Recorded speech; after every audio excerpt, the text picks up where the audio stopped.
Hey friends, this is Dolynny TV. Glad to have you aboard here this afternoon on a wet and rainy Saturday in southern Alberta as we set up what is going to be an incredible next, 10 days of Edmonton Oilers coverage as we waste away the summer, I guess. Still worrying about hockey, but race was the word I was going to use towards July 1st. So obviously, we know that things didn't pan out the way the Oilers and us fans had hoped, and obviously as well, you know that things are kind of in the flux now for the Oilers a little bit, given the coaching staff is due for an overhaul, I think, based on some expiring contracts and based on maybe some lackluster performance from certain coaches over the course of this past year. And then as well, you think about the roster and all that has to come as well, the Connor McDavid saga and everything that will be this Edmonton Oilers off season. So with that, really want to just talk about the coaching staff today, kind of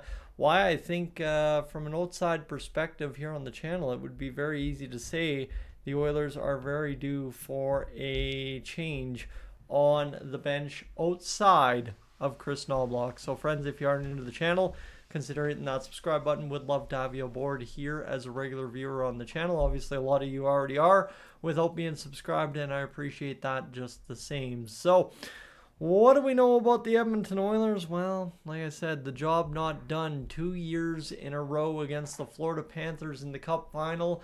The Oilers maybe not so great against Vancouver and Dallas either 2 years ago. And then this year they kind of got going after two bad losses to the LA Kings and really found their way the rest of the way home until really they ran out of gas after game 2 against the Florida Panthers. So what we also know in that combination this year, specifically the defense, they believe in them. Stan Bowman said the area of least change this offseason will be the defense. And by that I mean, well, honestly, you got to sit there and say they believe in these guys. But these guys also had a very rough 100+ games throughout the preseason, regular season, and playoff stretch.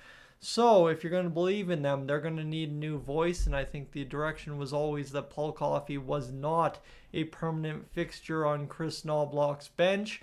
One would assume that change is made this year in total because it just, mathematically makes sense just based on Paul Coffey not wanting that job forever. Now that said, there's room to change and obviously room to stay the same as well. So if Paul Coffey decides he wants to stay another year, I think the Oilers by all means will let him. Again, the old boys club kind of mentality faded away there for a few years, and then now all of a sudden Paul Coffey's back behind the bench, and to not as much anger and hate towards that whole idea now as kind of being back here and having done and had the success he has had. There is in where I lay kind of the next two guys are kind of the guys you start looking at changing, that being Glenn Gulutzan, who again continues to be rumored to be a Dallas candidate, and as well a guy in Mark Stewart, who had incredible success with the tools he had available to him 2 years ago, coaching the penalty kill, but ultimately things fell very short of expectation this year for the Edmonton Oilers on the shorthanded special teams. So again, you kind of look at those two guys. Glenn Gulutzan been heading up the power play for the past several years as well. One would assume that the special teams coaches, the assistant coaches in that regard, with the contracts rumored to have been expired this summer, I assume those are the two easiest replacements Kris Knoblauch will make. Obviously, I think Knoblauch would love to continue to have the ability of Paul Coffey on the bench to coach players that have gone through the similar things he's gone through in his playing career.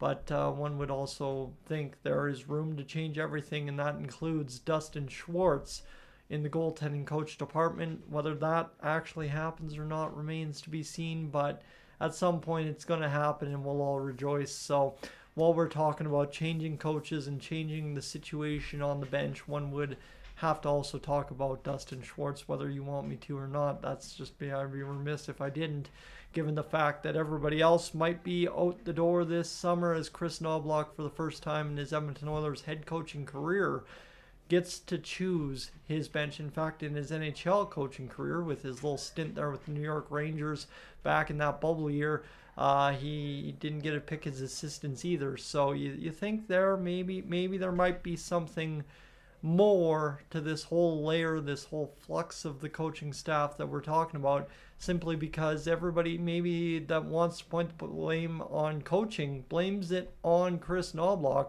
But you got to remember, these are guys that were here before him, or guys that were sent down from the press box to help him in Paul Coffey. And now Kris Knoblauch, having met some people across the NHL, having worked extensively over the past, whatever, it's almost 10, 15 years now at the major, junior, or above level. I think it's probably even going back almost 20 years for Kris Knoblauch at this point. But yeah, no, it's crazy to see what he's kind of gone through and done over the past several decades, I guess, really, since the time he left the Alberta Golden Bears.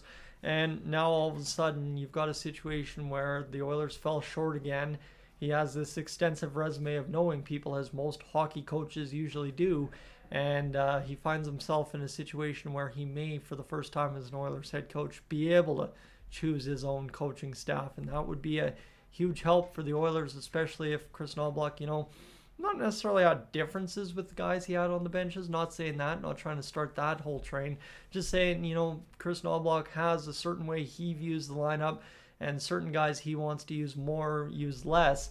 And if you can get your assistant coaches to hone in on that and build up other guys into roles like the penalty kill, like the power play, you might be better off than maybe you were right now. Not saying that we weren't already good off, right? We were all the way to Game 6 of the Stanley Cup Finals. Still, though, didn't get the job done. And eventually, as an organization, as a coaching staff, you have to look at yourselves and say, look, what are we going to have to do to get this job done? Because clearly, if you're in Game 6 or 7 of the Stanley Cup Final, your team is good enough each year to win the Stanley Cup. It comes down to tactical decisions. As Connor McDavid said, we just kept doing the same thing over and over and over. And that would be, I would say, speak loudly towards the coaching of the power play and the penalty kill. Again, special teams were an undoing for the Oilers in that 6-game series this year against the Florida Panthers. And I think to some degree it was an undoing for the Oilers the year previous against the Florida Panthers as well. So they really got to hone in here and decide what the direction is. Kris Knoblauch, hopefully given the freedom alongside Jeff Jackson and Stan Bowman to choose what he wants to do in terms of a bench direction, and then away we go, because obviously the Oilers, they have had some really interesting last few playoff runs, and you're just this much short of getting the job done. Friends, thanks so much for listening along for the ride today. Appreciate you hanging out. Like I said, didn't have much for you, just wanted to kind of chat what I was feeling and kind of the direction I think it should go. So for right now, though, I am up on out of here, and we will catch you in the next one.